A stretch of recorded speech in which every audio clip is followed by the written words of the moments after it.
এখন চলে এসেছি গোপাল মাঠ। এখন যাব গোপাল মাঠ। এই যে গোপাল মাঠ, ডান দিকে এয়ারপোর্ট। এয়ারপোর্ট যাবো না, গোপাল মাঠ যাবো।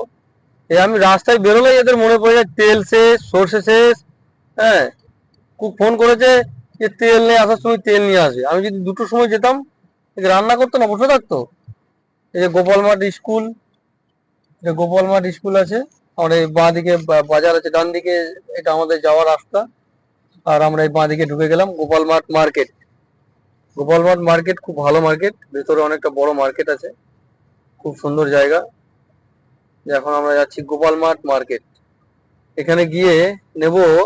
ও আবার লিস্ট করে দিয়েছে, লিস্ট করে দিয়েছে। তার মধ্যে আবার অনেকগুলো জিনিস আমি নেব না। যেমন কি লিখেছে, এইগুলো তো আলাদা। তেল, প্রথমেই তেল, তেলটা নিতে হবে। তেল ছাড়া তো রান্না করতে পারবে না বলে দিয়েছে, আমিও খাবো তো, তেলটা নিতে হবে।